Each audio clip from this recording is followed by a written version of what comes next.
Misteri kosan angker di tengah kota. Dito baru saja pindah ke sebuah kosan di tengah kota. Kosan ini terlihat biasa saja dari luar, tapi harganya yang murah membuat Dito langsung tertarik.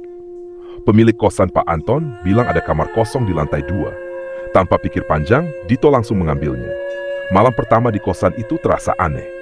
Suara langkah kaki terdengar dari lorong meskipun jam sudah menunjukkan pukul 2 pagi. Dito berpikir, mungkin itu penghuni kamar sebelah yang baru pulang. Tapi semakin lama suara langkah kaki itu terdengar makin dekat ke pintunya, berhenti sebentar, lalu menjauh lagi.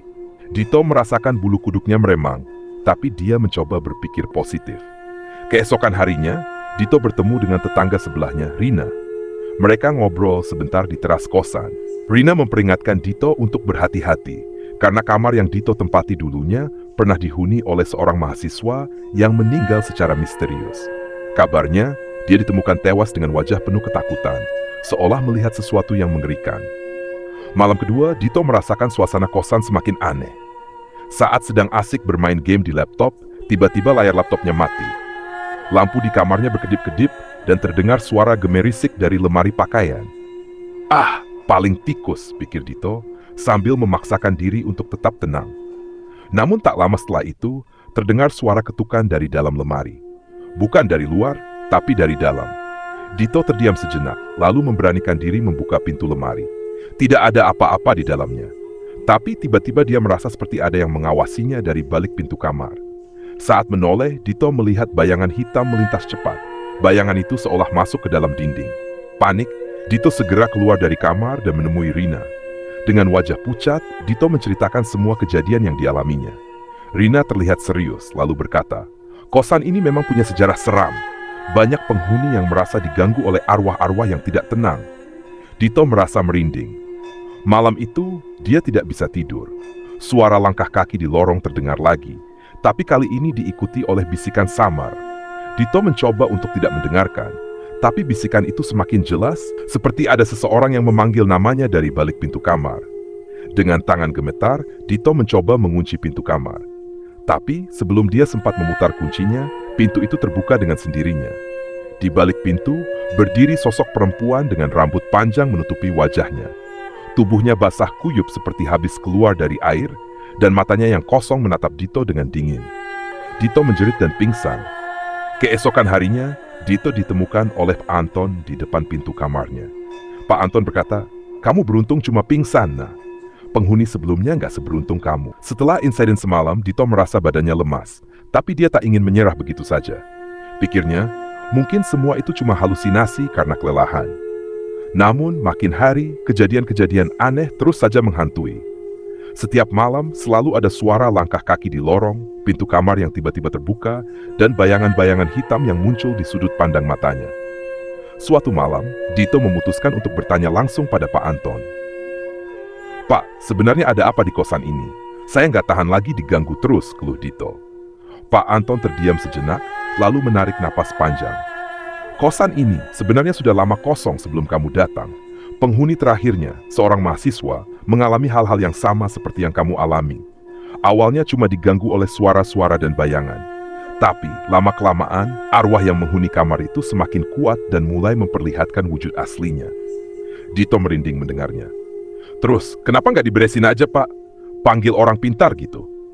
Pak Anton menggeleng pelan. "Sudah pernah, Nak. Bahkan lebih dari 1 kali. Tapi arwah itu nggak mau pergi. Katanya dia merasa memiliki tempat ini." Malam itu Dito memutuskan untuk tidur di kamar Rina, karena dia benar-benar tidak berani tidur sendirian lagi. Di kamar Rina, suasana terasa lebih tenang. Dan anehnya, tidak ada gangguan sama sekali. Rina pun bercerita bahwa dia tidak pernah mengalami hal-hal aneh selama tinggal di sana. Hanya kamar yang Dito tempati yang terkenal angker. "Menurutku ada sesuatu di kamarmu yang menarik perhatian mereka," kata Rina sambil mengerutkan kening. Dito semakin penasaran, lalu mereka berdua memutuskan untuk menyelidiki. Keesokan harinya, Dito dan Rina memeriksa setiap sudut kamar Dito. Setelah menggeser lemari, mereka menemukan sesuatu yang aneh. Di balik dinding lemari itu, terdapat sebuah lukisan tua yang tampak sudah usang. Lukisan itu menggambarkan seorang wanita berwajah pucat dengan mata yang kosong dan senyum tipis yang menyeramkan. "Ini siapa?" Rina berbisik pelan. Setelah itu, mereka mencari tahu lebih lanjut tentang sejarah kosan tersebut. Dari cerita warga sekitar, mereka mengetahui bahwa wanita di dalam lukisan itu adalah pemilik asli kosan tersebut. Konon, wanita itu meninggal secara tragis dan penuh dendam. Dia bunuh diri karena ditinggalkan kekasihnya yang kabur dengan uang hasil jual kosan ini. Sejak saat itu, arwahnya dipercaya menghantui kamar di lantai 2, menunggu siapa saja yang tinggal di sana. Malam itu, Dito memutuskan untuk mengakhiri semua ini. Dia kembali ke kamarnya dan menatap lukisan itu. "Kamu mau apa? Kenapa kamu terus ganggu aku?" teriak Dito sambil menahan amarah dan ketakutannya. Tiba-tiba, angin dingin berhembus di dalam kamar, dan lukisan itu jatuh dengan sendirinya, menghantam lantai dengan suara keras. Sesosok bayangan hitam muncul di belakang Dito, bayangan yang sama dengan yang dia lihat malam-malam sebelumnya. Namun kali ini, bayangan itu semakin jelas. Itu sosok wanita dari lukisan, dengan tubuhnya yang basah dan rambut panjang yang menutupi sebagian wajahnya. Sosok itu mendekati Dito dengan pelan, sambil terus menatapnya dengan tatapan dingin. Dito tidak bisa bergerak. Tubuhnya seakan kaku, napasnya tersendat-sendat. Di saat sosok itu sudah begitu dekat, suara langkah kaki terdengar di belakangnya. Rina muncul dengan membawa seikat bunga melati yang dia dapat dari seorang dukun. "Pergilah, kamu sudah cukup lama di sini," teriak Rina sambil melemparkan bunga itu ke arah sosok wanita tersebut. Sosok wanita itu menghilang seketika, tapi aura dingin dan menakutkan masih terasa di kamar itu. Dito jatuh terduduk, merasa lemas dan tak berdaya. Setelah kejadian itu, Dito memutuskan untuk pindah dari kosan tersebut. Namun ada sesuatu yang ganjil. Saat dia berkemas dan bersiap-siap pergi, lukisan wanita itu tiba-tiba kembali tergantung di dinding, seolah tidak pernah jatuh sebelumnya. Dito hanya bisa menatapnya dengan ngeri, dan tanpa pikir panjang, dia meninggalkan kosan itu untuk selamanya.